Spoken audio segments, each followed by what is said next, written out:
اور پھر قدر نہ کرے تو اس سے بڑا بے قدرہ نہیں ہو سکتا۔ اچھا محسن بھائی ایک چیز اور تھوڑے سے مجھے بتائیے گا کہ ہمارے ہاں کچھ لوگ ایسے ہوتے ہیں ہم نے دیکھا ہے جو قرآن شریف کے اندر چیزیں رکھتے ہیں لائک جیسے علاوہ صاحب آپ بھی مجھے اس پہ تھوڑا سا بتائیے گا کہ پرائز بانڈ رکھ دینا یا کوئی تعویذ قرآن کے اندر رکھ دینا، کیا یہ شرک کے زمرے میں آتا ہے؟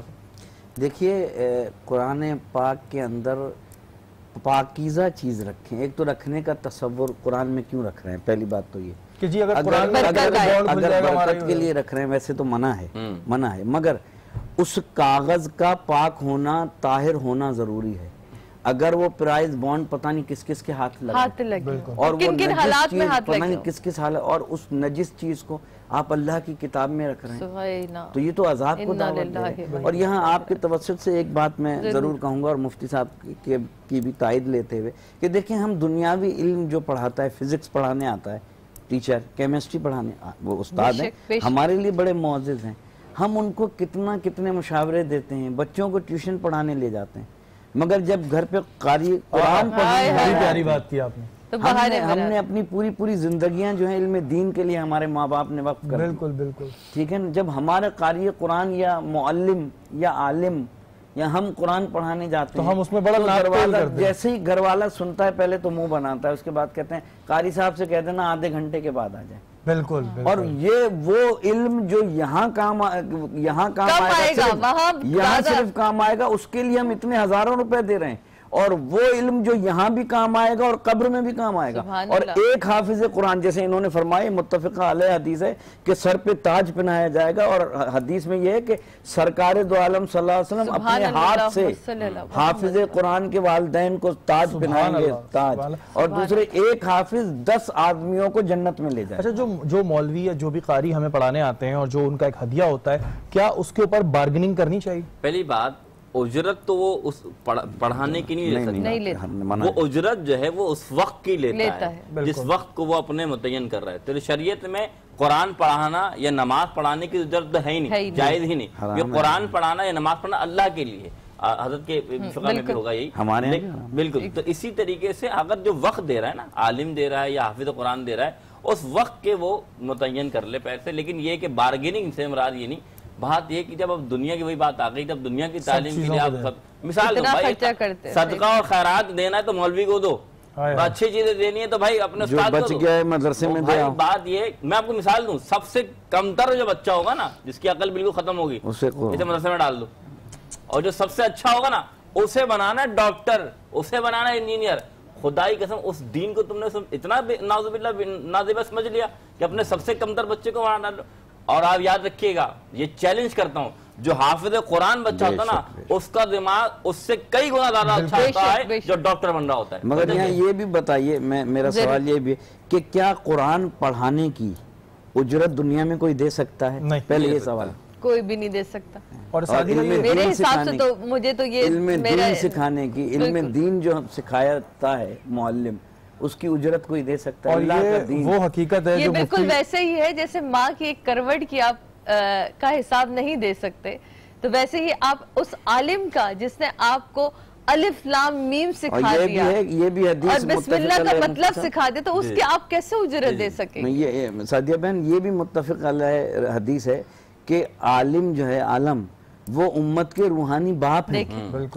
میں نے جو آپ کے سامنے حدیث بیان کی نا کہ خیرکم من تعلم القرآن، تم میں سے بہترین اللہ نے بتا دیا کہ تم میں سے بہترین ہے وہ جو قرآن سیکھے اور سکھائے، یعنی تمام کائنات کے لوگوں کو جمع کرو، ان میں بہتر وہ بندہ ہے۔ لیکن ہمارے ہاں بہتر کے بجائے مولوی کو یا قاری کو سمجھا یار یہ تو اچھا جیسے قرآن شریف پڑھتے وقت جہاں پر میں نے سنا ہے، اگر غلط ہوں تو مجھے بتائیے گا آپ، کہ جہاں مار پڑتی ہے وہاں قبر کی آگ نہیں لگتی، اس کی دوزخ کی آگ نہیں لگتی جو پڑھائی کے دوران۔ اچھا یہ ایک حدیث ہے، لیکن اس سے مراد یہ نہیں کہ آپ بچے کے جو ہے نا وہ سیکھے اور تشدد کر کے اس کے ہاتھ پیر کو جلا دیں یا اس کے نشانات سے بھر دیں۔ اس سے مراد یہ ہے کہ جہاں مار پڑتی ہے، یہ فضائل، یہ ضعیف حدیث ہے لیکن فضائل سے مراد کہ اگر اس کی چوٹ لگتی بھی نا تو دوزخ کی آنکھ اس جگہ کو نہیں چھوتی، لیکن اس سے مراد نہیں اس کے مار کی پوری جسم کے بھائی کوئی جگہ ہی نہ چھوئے اس کو۔ مجھے بچپن کا واقعہ یاد ہے، جب ہم قرآن پڑھتے تھے، ہماری محلے میں ایک ملکہ آنٹی تھی، ان کو ہم سب یہ کہتے تھے، تو وہ اخبار کا رول بنا کے رکھتی تھی، اور اب وہ رول ان کے ہاتھ میں ہوتا تھا، اب ہم سب کی دم نکلا ہوا کہ اب سبق سکھانا ہے، ان کو سنانا ہے، جہاں غلطی ہوگی تو تو وہاں یہ پڑھے گا تو وہ اتنا اچھا ہمیں لگتا تھا. اب یہ بات مجھے سمجھ آئی کہ وہ جتنی دفعہ پشت پہ پڑھا تو وہ میرے لیے کتنا قابل احترام ہوا وہ چیز. استاد کی جو نظر ہوتی ہے نا, کہ میں ایک بات کہتا ہوں کہ کھلاؤ سونے کا نوالا دیکھو شیر کی آنکھ سے. تو جب استاد کی جو نگاہ ہوتی ہے نا وہی بندے کو کارآمد بنا دیتی ہے. آپ اتنا نہ, اگر آپ کی مار میں اثر ختم ہو گیا تو آپ کتنا اور کچھ کر لیں گے. آپ کی طاقت جو ہے نا آپ کی زبان میں ہونی چاہیے, خود بخود ادب. اور یہی چیز مفتی صاحب اتنی خوبصورت بات کر دیتے ہیں کہ بچیوں کی شادیاں نہیں, بچیوں کی جو ہے وہ شادیاں نہیں ہوتی ہیں. ہمارے پاس روز 10-15 ٹیلی فون آتے ہیں. اب اگر عشاء کی نماز, مغرب کی نماز کے بعد اور عشاء سے پہلے 40 دن تک سورہ واقعہ پڑھے, اچھا, تو یقین مانے, مفتی صاحب بھی میری بات کی تائید کریں گے یقیناً, کہ یہ شروع کرے گی بچی قرآن کریم, وہ بچی خود پڑھے جس کی نہیں ہو رہی. دیکھیں قرآن کریم کے پڑھنے کے آداب ہیں, جیسے دعا مانگنے کے آداب ہیں, نماز پڑھنے کے آداب ہیں. سورہ یاسین قرآن کا دل ہے, اس میں اتنی شفا ہے. ہم کیوں نہیں قرآن کی طرف رجوع کرتے؟ مگر وہ زبان بھی تو لائیں جو پاکیزہ ہو. اب پورے دن اس زبان سے جھوٹ بولیں, پورے دن اس زبان سے خدا کی نافرمانی کریں, پورے دن کسی غریب کو جھڑکیں, پورے دن غرور اور تکبر کریں, پورے دن کسی سے 4 انگلیاں ملائیں مصافحہ کرنے میں. یہ حدیث ہے کہ اگر مصافحہ کوئی مسکرا کے کرتا ہے تو 70 نیکیاں اس کے نام اعمال میں لکھی جاتی ہیں, اور ہم کتنے غرور میں 3 انگلیاں ملاتے ہیں. علامہ صاحب آپ کی بات کو روکتے ہوئے یہاں لوں گی جناب ایک چھوٹا سا بریک کے بعد واپس آنے کے بعد یہ پوچھیں گے وہ کون سی چیزیں ہیں جو ہم قرآن سے سیکھ کے اپنے یہ ارد گرد کے یہ جو مسائل ہیں, شر ہے, ان سے ان کو دور کر سکتے ہیں. اس پہ نظر ڈالیں گے جناب, لیکن ایک چھوٹے سے بریک کے بعد.